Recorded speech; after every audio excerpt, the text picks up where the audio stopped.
This is David Deutschman. That's better.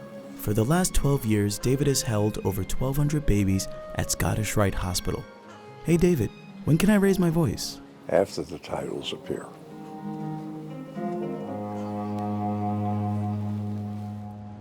At Children's Healthcare of Atlanta, you'll find David volunteering as a baby buddy, a person that spends time holding babies who are delivered prematurely or require special medical attention. When I first came to work for the hospital, they gave me a little baby to hold, and the child life person walked by and said, "Hey, you hold babies?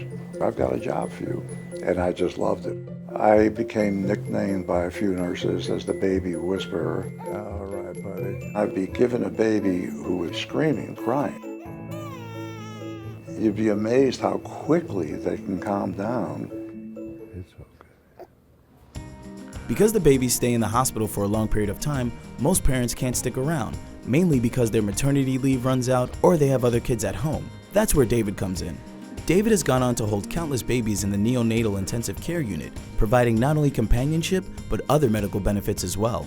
Just ask Nurse Angie. We find that holding also can help mitigate some pain. So when our babies have heel sticks done and they're being held, they react so much better than when they're not held. David has done this for so long now. When he takes a baby into his arms, you can see the baby relax because David's so relaxed. So you feel the baby's in good hands. If you're a retiree, I would say to you, get off your butt and do something. Volunteer doing something.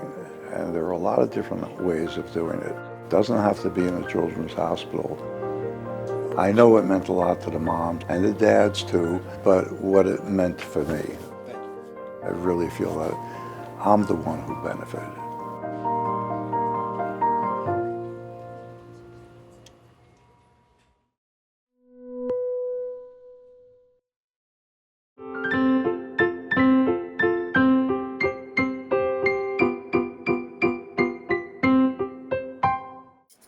This is what it sounds like when 3,500 people are eating together. And another 3,500, and another. In total today, the Shirdi Sai Baba temple in Maharashtra, India will serve lunch to at least 40,000 people for free. And this happens every day, 365 days a year.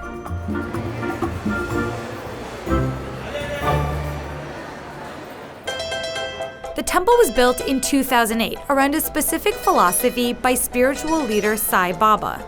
बाबा ये चाहते थे कि हर एक आदमी को खाना मिलना चाहिए, प्यासा हो उसको पानी मिलना चाहिए. This is the man in charge. मेरा नाम संजय लक्ष्मण कुंभार है. मैं प्रसादालय में सुपरवाइजर की हैसियत से काम करता हूँ. He supervises the kitchen, or mega kitchen, as this is one of the largest in Asia. The day, it starts at 6:30 in the morning. एक शिफ्ट में 300 लोग और दूसरे शिफ्ट में 300. टोटल 600 लोग काम करते हैं प्रसादालय पूरे दिन में. प्रसादालय सुबह 10 बजे शुरू होता है, रात को 10 बजे बंद होता है. Some people are cooking vegetables, some clean utensils, some are responsible for the bread. You get it. Every day the meal is different, but the ratio is always the same. एक थाली में एक ग्रीन सब्जी और एक कड़दान्य की सब्जी, दाल, चपाती, rice, इतना देती सब. To make these plates for 40,000 people a day, it takes a lot of food. Here are the numbers. 3.3 tons of bread, 2 tons of vegetables, nearly 1 ton of lentils, and half a ton of dessert. Now, to make all this food, the kitchen requires a lot of power. ये सबसे बड़ा Asia में number 2 का project है solar का. The roof is covered in solar panels. So it's clear this temple's initiatives are something to be proud of. सब संतुष्ट हो जाए, इसमें मुझे खुशी मिलती है और कुछ चाहिए.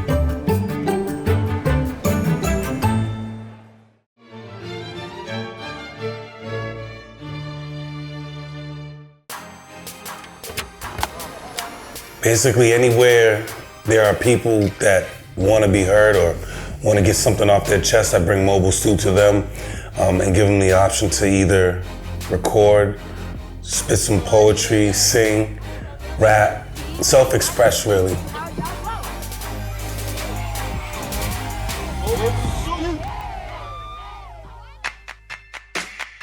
Mobile Stew is basically a recording studio that I started out of my car. I was trying to solve a problem. And that problem was equal access to musical equipment or a recording studio. Young people from different neighborhoods can all access a studio because I bring Mobile Stew to the people. Yeah, we're going to the street right now. We're going to the hood. So when I get to the spot, I pull over, crack the trunk, get out all the equipment, hook up the microphone, the mic stand. Then they see me pull out the mix board and I start playing beats. Yo, where my cypher heads at? We about to get into this. Everyone starts to come over and wants to express themselves on the microphone. Boston on the map. Brand new beat, so it's a brand new flow.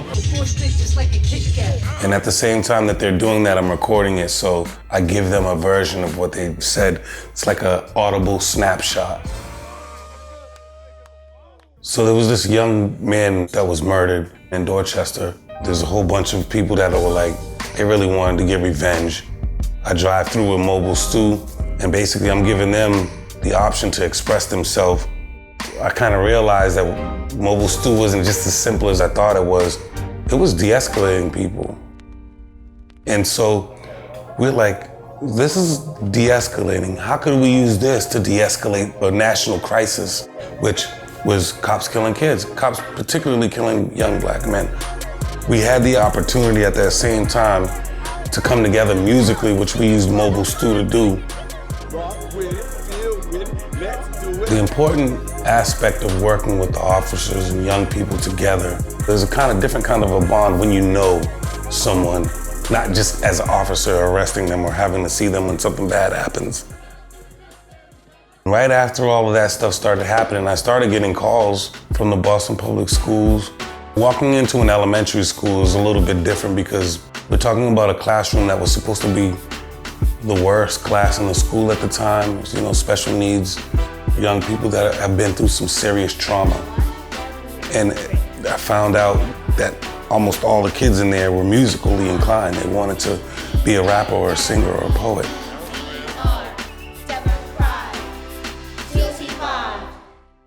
To see a young person excited about something good that they're doing and I get to provide that moment, that's what's gratifying to me.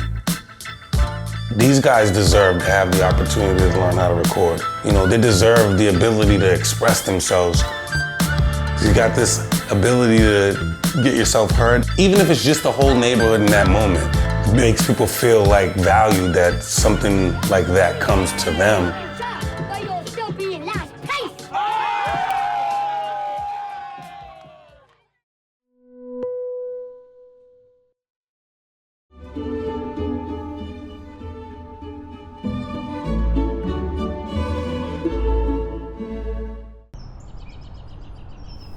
Home for me, first of all, is a peace of mind where you come home and you're always safe. That's what home means to me, especially for my children. Before I moved into this home 6 months ago, I was living in a shelter. To get my own home, it was just breathtaking, but there was nothing in it.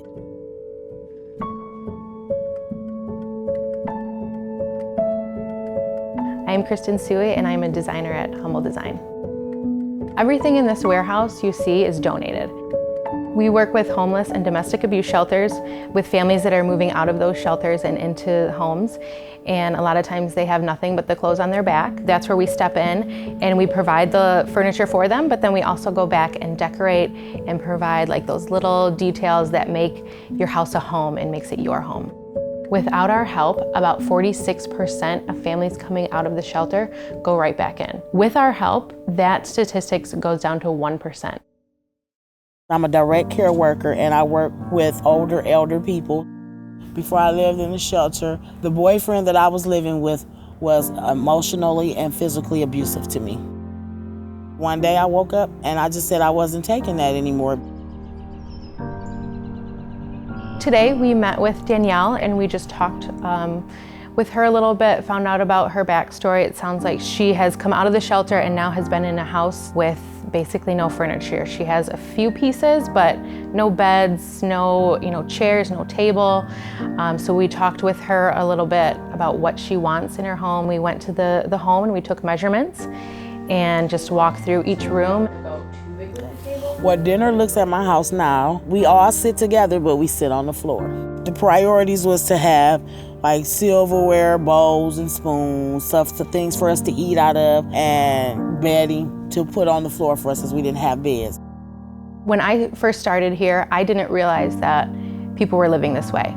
When you walk into a home that is completely empty and families are living there and have lived there for months, it's shocking because you don't think of it. But on that Friday when we reveal a house, I just love the energy from our volunteers to the families that are getting these, new homes, really. I can't get enough of that feeling, and that's why I've stayed here for so long. I know my kids are gonna be amazed because I haven't really told them what's going on. I just told them they was getting some beds, so they don't even know that the whole house is gonna be done. So I know they're gonna be astounded and happy. So it just makes me very happy. Oh, wow. Oh, wow.